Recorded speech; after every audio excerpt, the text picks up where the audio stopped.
They told us the tyres were being recycled, that every time we replaced our worn-out wheels, they'd be sent to a facility, broken down responsibly and turned into something new. Playground surfaces, road materials, or even fuel for eco-friendly energy plants. It was part of the promise of modern sustainability, that we, as responsible citizens, were doing our part, that the system worked. But behind that green promise lies a darker, dirtier truth. Welcome to Empire's Secrets.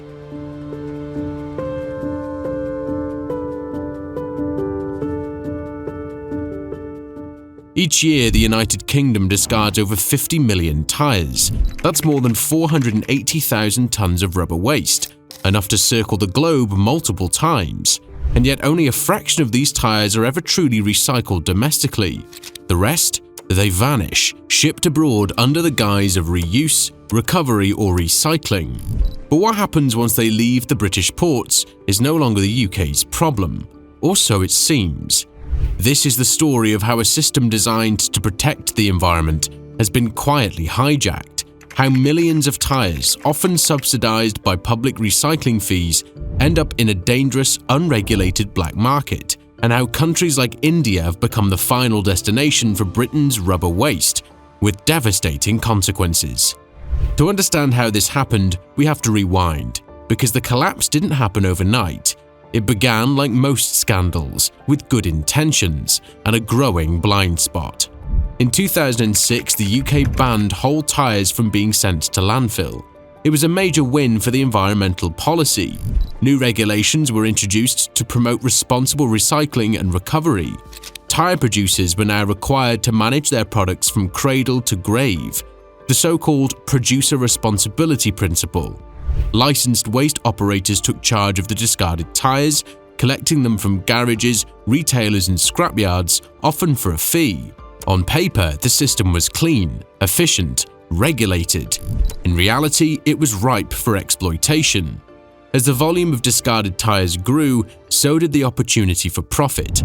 Tyres became a hidden commodity, easy to move, hard to trace, and cheap to dump, too tempting for many garages to ignore. And just like that, the floodgates opened. Instead of being shredded or reused within the UK, hundreds of thousands of tyres began disappearing into the shadows. Some were burned in illegal furnaces, others were stored in makeshift dumps, but the most lucrative route, and the one hardest to trace, was overseas. India, a country with booming industrial growth, a massive appetite for cheap rubber, and a regulatory environment that couldn't keep pace. Here, UK tyres were offloaded in bulk, often falsely labelled as reusable second-hand tyres, but in truth, many were beyond use, bald, damaged, or outright dangerous. Still, they passed through customs, unloaded in ports like Mumbai or Chennai, then whisked off to informal recycling zones far from the government's oversight. This wasn't just a case of environmental negligence, it was deliberate obfuscation, enabled by paperwork tricks, lax enforcement, and global demand for low-cost materials. And while the UK maintained its image as a world leader in green policy, behind closed doors it had become a major player in a dirty global trade. As tyre exports rose, official cycling rates remained suspiciously high. Industry bodies reported over 80% of tyres were being recovered or reused, a number that seemed almost too good to be true. And it was, because the reality was simple. At the moment a tyre left the UK shores, no one was checking where it ended up, how it was processed, or whether it harmed the communities receiving it. The promise of tyre recycling had become a shell game, a sleight of hand played with government figures, carbon credits, and international shipping manifests. And at the heart of it all was a question no one wanted to ask. What's the true cost of Britain's green reputation? Because if the public knew where the old tyres were really going, if they saw the toxic fires, the black smoke, the children playing near rubber waste piles in Delhi or Gujarat, would they still believe in the system? Or would they start to see what we're about to uncover? That tyre recycling in Britain isn't just broken, it's profitable for all the wrong people.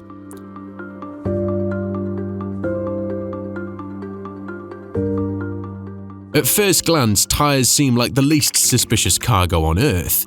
They're heavy, bulky, covered in dirt, hardly the kind of item you'd expect to find at the center of a shadowy international trade. And yet behind shipping containers and customs declarations, an invisible pipeline has formed, one that transports millions of UK tyres across borders under the radar of regulators and the public alike. It all begins at the local garage. Every day, mechanics across the UK remove thousands of worn tyres. By law, these garages are required to dispose of them through licensed waste carriers. But in practice, the choice is simple: pay a higher fee to a legitimate recycler or offload them for a fraction of the cost to someone promising a greener option. No questions asked. That someone often arrives in an unmarked van, offering cash collection, and disappears just as quickly. On the surface, it seems harmless, but those tyres aren't being responsibly recycled. They're being stockpiled, bundled, and prepared for export, usually under a new identity. The trick lies in classification. In order to legally export used tyres, they must be deemed part worn, that is, still usable on the road. These tyres are supposed to have a minimum tread depth, no visible damage, and meet strict safety standards. But that's rarely enforced, and it's even more rarely checked. Tyres that should be scrapped, some with exposed wire, others completely bald, are rebranded as reusable and loaded into shipping containers bound for Asia or Africa. A 2023 investigation by The Guardian found that containers leaving the UK ports were filled with tyres so worn they would be illegal to drive on British roads, yet they were marked as reusable for export. Enforcement agencies admitted they only spot-check a fraction of shipments. Some ports, like Felixstowe and Southampton, process thousands of containers each week, too many to inspect closely. Once loaded, the tyres are sent primarily to India, Pakistan, or Nigeria. In India, they arrive at ports such as Mundra or Nhava Sheva, where custom checks are minimal and documentation is easily faked or paid for. From there, the tyres are taken inland, often to informal recycling clusters in Gujarat, Tamil Nadu, or Uttar Pradesh. It's here, far from public scrutiny, that the real business begins. In small, unregulated facilities, the tyres are shredded, burned for fuel, or manually dismantled to extract rubber, steel, and carbon black. Many of these operations have no air filtration, no worker protections, and no environmental oversight. The labour is cheap, the conditions are dangerous, the profit margins are enormous. What makes this system so efficient and so difficult to stop is how well it blends into legitimate trade. Export documents are forged, brokers operate under shell companies, containers are routed through multiple ports to confuse tracking, and since the UK often registered these tyres as recycled, the moment they leave the country, the environmental burden is passed off, as if it no longer matters. But it does matter, because this trade isn't small. According to the UK Environmental Agency, over 100,000 tonnes of used tyres are exported each year, a figure many believe is underreported. Independent estimates suggest that up to 40% of all discarded UK tyres may be entering the black market pipeline, and the profit? For unscrupulous collectors and exporters, the margins are substantial. That's not waste management, that's a business. A quiet, profitable, and highly unregulated one. And as this trade grows, it feeds a larger ecosystem of environmental exploitation, one that exploits gaps in global shipping laws, leans on poor enforcement, and thrives in the grey area between reuse and pollution. It's not a glitch in the system, it's the system itself, optimized for plausible deniability and profit extraction. By the time the tyres reach India's scrapyards, no one in the UK is watching anymore. The garages have washed their hands, the exporters have pocketed their money, and the government statistics still reflect a recycled economy. But someone is paying the price, because for every pound saved in Britain, a toxic debt is building overseas.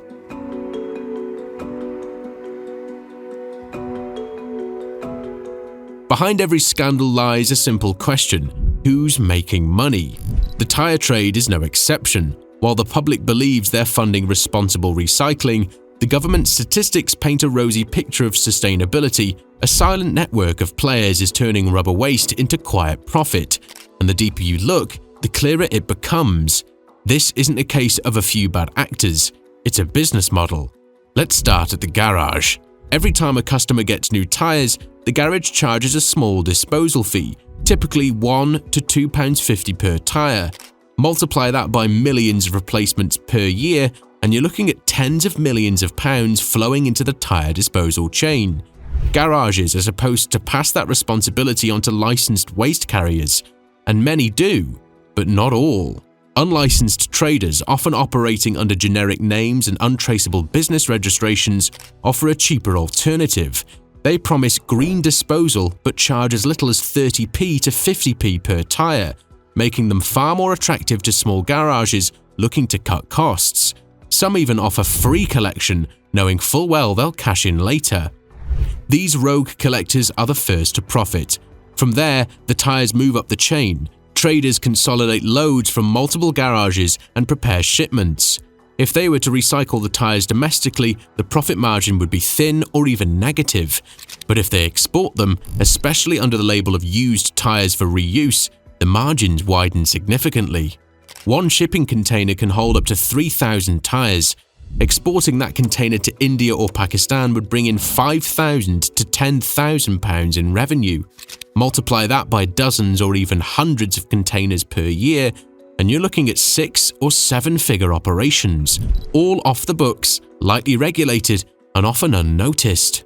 Then come the middlemen, logistics companies, shipping brokers, and customs agents who facilitate the paperwork. Some are complicit, others simply don't ask questions. As long as the tyres are labelled as reusable, the shipment passes inspection, even if what's inside is unusable waste. But perhaps the most concerning players in this network are the legitimate businesses that quietly profit from the chaos. Some tyre exporters are fully licensed, some are part of industry associations. Yet they operate in a regulatory blind spot, shipping tyres to countries with little oversight, knowing they'll never be held accountable for what happens on the other side. They point to the paperwork, the declarations, the manifest, the clean legal trail, and claim compliance. But the truth is, many of these shipments end up in the exact same informal recycling clusters as the black market tyres. The illegal and illegal routes often converge. And then there's the UK government. While not directly profiting from the trade, public authorities do benefit from the illusion of a high recycling rate. The Environment Agency has long reported that over 80% of tyres are recovered or reused. This includes everything from domestic recycling to exports. But once a tyre leaves the UK, it's considered recycled, regardless of how it's actually handled overseas. This allows policymakers to meet environmental targets, collect carbon credits, and bolster the country's reputation as a leader in green initiatives, all while quietly ignoring where the waste really ends up. In effect, Britain is exporting not just tyres, but its accountability. Meanwhile, countries like India inherit the problem, left to deal with the environmental fallout, health risks, and illegal processing hubs that sprout around imported tyre waste. And for every ton of tyres that slips through the cracks of regulation, someone, somewhere, is collecting a payout. The tyre scandal is not just a failure of oversight. It's a system that rewards those who play dirty, punishes those who follow the rules, and masks profit as progress. At the center of it all is a global game of cost shifting. Outsource the waste, offload the risk. And when the rubber burns in distant towns, far from the eyes of Western consumers, claim ignorance and move on. But the cost doesn't disappear, it just lands on someone else's doorstep. And in the next chapter, we go there, to the places in India where Britain's tyres go to die.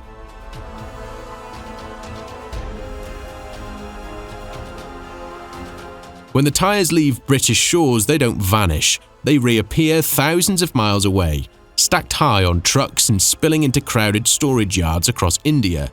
They arrive faded, brittle, and broken, relics of a developed nation's convenience, now dumped on a country less equipped to refuse. This is where the UK's rubber waste begins its second life, not in gleaming recycling facilities or clean energy plants, but in an unregulated backstreet and burning pits, where the true cost of British recycling is paid in lungs, soil, and lives. In states like Gujarat, Uttar Pradesh, and Tamil Nadu, entire cottage industries have formed around tyre processing. You won't find high-tech equipment or safety signs here. What you will find are men, women, and children working in scorching heat, slicing through rubber by hand, often without gloves or masks, inhaling the fumes of oil, soot, and burning carbon. They do this for £2 to £5 a day, wages barely enough to survive. The labor is brutal, the risk is constant, but the demand is relentless. Tires that are too damaged to reuse or stripped for parts. Steel belts are pulled out and sold as scrap. The remaining rubber is shredded or melted down, often in pyrolysis plants, primitive facilities that heat tires in the absence of oxygen to extract oil, gas, and carbon black. Theoretically, this process can be clean, but in reality, most of these plants operate with no emissions control. Toxic smoke billows into the air, contaminated sludge leaks into nearby water sources. The smell of burning rubber chokes entire neighborhoods. According to a 2021 study by the Centre for Science and Environment, CSE, in India, over 270 illegal pyrolysis units were operating in just one state, Uttar Pradesh, many of them running without permits, inspections, or environmental safeguards. Residents near these sites reported increased cases of respiratory illnesses, skin infections, and unexplained chronic conditions. The smoke doesn't just pollute the air, it lingers, settles, and invades everything. But the health risks are only part of the damage.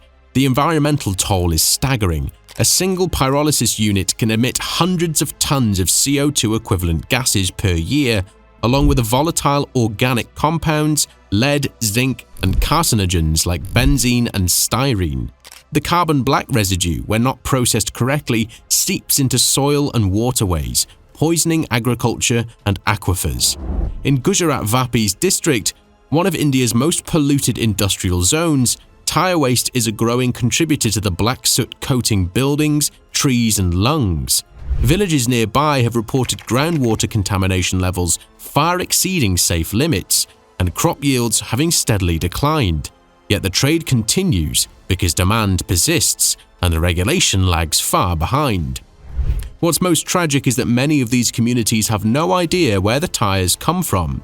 To them, it's just another dirty job in a long list of sacrifices made for survival. Few realise that the rubber they burn came from the UK, from British cars, British garages, British consumers who paid to have their tyres recycled. There is no label on the smoke, no flag on the soot. The chain of accountability ends at the border, and once the tyres land, they become part of a local struggle between desperate workers and the toxic materials they're forced to handle. But there's another layer of injustice here, one that can't be ignored. The UK's export of tyres to India isn't just environmental outsourcing, it's economic displacement. India's domestic tyre recycling centre, which once served its own population, is now overwhelmed by foreign waste. Local recyclers can't compete with the sheer volume of imported tyres. And as illegal pyrolysis plants grow, so too does the shadow economy that enables them. The result? A broken loop of dependence. The UK offloads its waste, India inherits the consequences, and the global recycling narrative remains intact, clean on paper, dirty in practice. In 2023, India introduced new regulations aimed at controlling tyre imports and cracking down on illegal pyrolysis operations.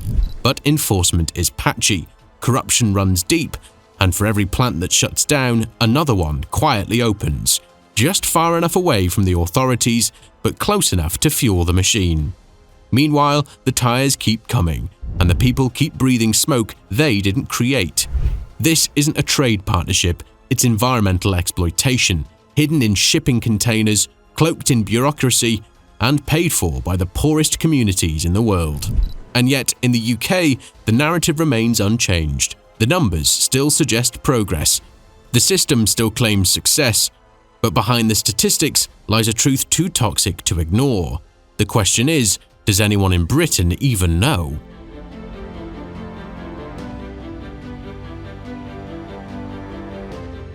Tyres are just the beginning, because what's happening in this scandal isn't unique to rubber. It's part of a far bigger system, one that stretches across continents, camouflaged beneath green labels and eco-friendly slogans. It's called recycling, but in reality, much of it is something else entirely: waste rebranding. and the tyre trade is just one spoke in the wheel of a trillion-dollar global industry.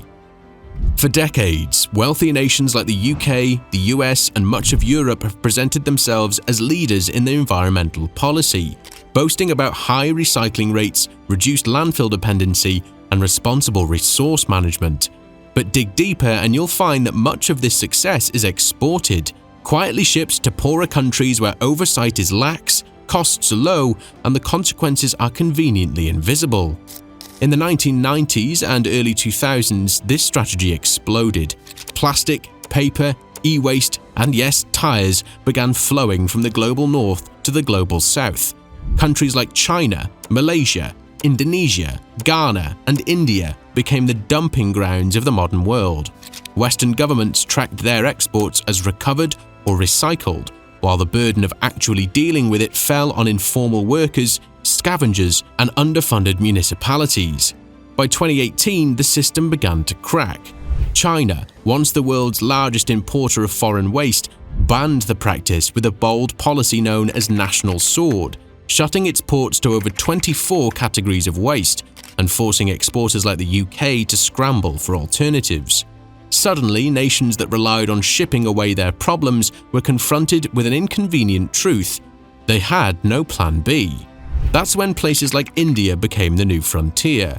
Tyres in particular became a hot commodity. Countries that could no longer dump them in China rerouted their shipments, not as waste but as used goods, rubber recovery material, or second-hand tyres. The language was intentional because under international agreements like the Basel Convention, exporting hazardous waste is tightly regulated, but if the same product is labelled as reusable or recyclable, the rules become murky.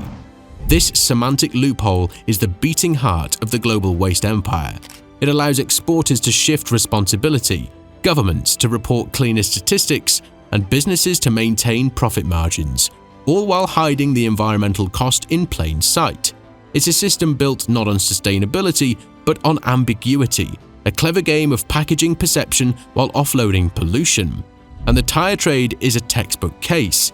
The UK's tyre recycling industry is often showcased as a model of success, but numbers are misleading, because once the tyres are exported, they're no longer tracked. Whether they're reused, burned, dumped, or dismantled illegally is irrelevant to the statistics. The act of export itself is counted as recycling, even if the tyres end up poisoning a riverbank in Gujarat. This practice, known as waste laundering, is alarmingly common. In one 2022 report by the Environmental Investigation Agency, or the EIA, UK-labelled waste, including tyres, electronics, and plastics, was found dumped in Nigeria, India, and Vietnam, often in open fields or incinerated in slums. The paperwork, all legitimate. The contents, toxic, unusable, or misdeclared. The system had done its job, not by solving the problem, but by making it someone else's. In many ways, this is the most dangerous part of the scandal, because the system isn't broken, it's working exactly as it was designed, to protect the image of recycling while pushing the dirt elsewhere. The real success isn't in environmental outcomes, it's in plausible deniability. Companies point to regulations, governments point to data, and consumers, believing that they've done the right thing, move on, unaware that the items they sorted, separated, and paid to dispose of are now burning in back alley furnaces 6,000 miles away. The global waste empire doesn't wear a villain's mask, it wears a green one, and until that mask is ripped away, the cycle will continue. Tyres today, plastics tomorrow, electronics next year, each rebranded as something cleaner than it really is, each exported in the name of sustainability, each fueling a hidden economy of environmental injustice. The only thing truly recycled is the illusion.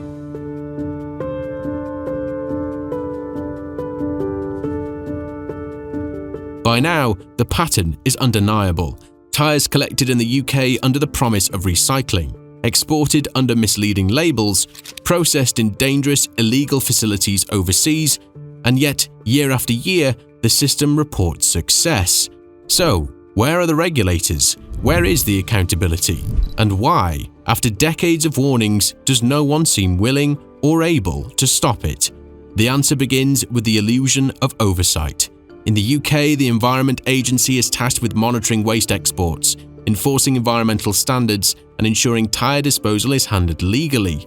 On paper, they have the authority to investigate rogue operators, revoke licenses, and prosecute violations. But in practice, their power is diluted, buried beneath bureaucracy, underfunded teams, and limited inspection capacity. In a 2022 audit, the agency admitted it inspects only a tiny fraction of the containers leaving UK ports. With thousands of tons of waste exported weekly, most shipments pass through without physical inspection, relying solely on documentation provided by the exporters themselves. It's the perfect setup for abuse. All it takes is one dishonest line on a form, one declaration that the tyres are part-worn, or that they're suitable for reuse. No one checks, no one opens the containers. And once the ship sails, it's someone else's problem. Meanwhile, back in Westminster, the Department for Environment, Food and Rural Affairs, or DEFRA, boasts about rising recycling rates. Politicians cite progress, climate targets are ticked off, and the tyre industry points to compliance. But scratch the surface, and it becomes clear this isn't about broken rules. It's about rules designed with just enough ambiguity to protect those who benefit. The loopholes aren't flaws, they're features. Take, for instance, the UK Tyre Recovery Association, an industry body meant to ensure ethical disposal of tyres. Many members are reputable, but the association holds no legal power. Membership is voluntary, and even some certified operators have been caught exporting illegal loads. Because as long as there's demand overseas and no one's watching too closely, the money speaks louder than the mission. And that raises the biggest question: are we dealing with incompetence or complicity? Because while individual garages may plead ignorance and collectors may claim they're just following orders, somewhere along the line, major players, waste brokers, shipping companies, government departments all saw the data. They all saw where the tyres were going, they all saw what was happening, and they looked the other way. In 2021, investigative journalists uncovered a case in which a UK company had exported over 50,000 illegal tyres to India over the course of a year. The tyres were bald, damaged, and dangerous. The exporter faced a small fine, less than £10,000, a slap on the wrist for a business profiting from international waste dumping. There was no criminal prosecution, no loss of license, no systemic reform. And that's the real scandal. Because without serious consequences, the trade continues. The penalties are too small, the profits are too big, and the agencies meant to protect the public interest are either powerless or unwilling. Meanwhile, the recycling narrative marches on. Reports are filed, targets are met, but they're built on numbers that don't tell the full story, on exports counted as successes even when they've become disasters. It's not just a policy failure, it's a failure of ethics. Because this isn't just about tyres, it's about trust. The public trusted that their recycling fees went towards a greener planet. Instead, they've been funded on a supply chain of exploitation. And unless the veil is lifted, unless these practices are exposed, confronted and dismantled, the UK will remain complicit in an environmental shell game, one that shifts blame overseas and protects those who profit from pollution. But there's still a way out. And in the final chapter, we'll explore what it could take to break that cycle, and what the future of tyre recycling should look like.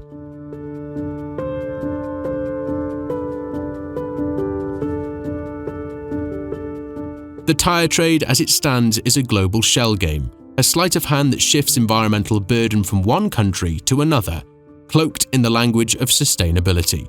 But it doesn't have to be this way. Because while the scandal is real, so too is the potential for change. The first step is brutally simple: transparency. As long as exported tyres are counted as recycled without verifying their final destination or treatment, the data will lie. Any reform must begin with truth-telling, a clear, trackable chain of custody that shows where every tyre goes and what happens to it. The technology exists. Blockchain systems have already been proposed to monitor e-waste in supply chains. Applying same digital transparency to tyre exports could change everything, but only if governments have the will to enforce it. Second, the laws must catch up with the loopholes. The UK is a signatory of the Basel Convention, which regulates hazardous waste movement. but as long as exporters can simply relabel waste as reusable, the convention is meaningless. New legislation must close that semantic loophole, defining clear, enforceable standards for what qualifies as a reusable tyre, and requiring independent inspections before export. In short, the rubber can't leave unless it's road safe, not burned, not shredded, not dumped. If it's not safe for Britain's roads, it's not safe for someone else's backyard. Third, there must be consequences. At present, fines for illegal tyre dumping or exports are laughably small, often less than the profit made from a single shipping container. That must change. Real deterrents mean real punishment. License revocation, multiple £1 million fines, criminal charges for repeat offenders. Anything less is theatre. But policy alone won't solve the problem. The market must shift too. In the UK, there are companies working on innovative tyre recycling technologies, including cryogenic processing, freezing and shattering tyres into clean, separated components, devulcanization, chemically breaking down rubber for reuse, and tyre-derived fuel, or TDF, for controlled emissions-limited incineration in cement kilns. These methods aren't perfect, but they are better, and with investment, they could replace the toxic pipeline currently feeding illegal trade. The challenge is cost. Recycling tyres safely in the UK is more expensive than dumping them abroad. But the real question is, who should bear that cost? Right now, it's the people of India, the communities breathing black smoke, the workers cutting rubber by hand, the farmers watching their land go fallow. A responsible system would internalise that cost, charging enough in disposal fees to fund proper recycling at home, not dumping abroad. It would make polluters pay for the full life cycle of the product, not just the part visible in the West. And finally, we need a shift in mindset, because recycling, as it's marketed today, is more about optics than outcomes. It allows us to feel good while looking away. But true sustainability isn't about moving waste out of sight, it's about confronting it, processing it where it's created, designing products that can be reused, and dismantling the business models that thrive on hiding the truth. If there's one lesson to take away from the tyre scandal, it's this: you can outsource waste, you can outsource labour, but you cannot outsource consequence. The rubber may leave the port in silence, but it returns in the air we all breathe, in the shared environment we pretend is separate. Tyres burned in Gujarat affect climate systems in London. Pollution dumped in Delhi finds its way into the same global currents that bind us all. In the end, the scandal isn't just about tyres, it's about a lie we've told ourselves, that sustainability can be convenient, that responsibility ends at the border, that a clean conscience can be bought for £2.50 at a garage. But now the truth is out, and the cycle, once exposed, can be broken. The question is, will we change the system or just rebrand the waste? This was Empire Secrets. Subscribe now. Your desire, your empire.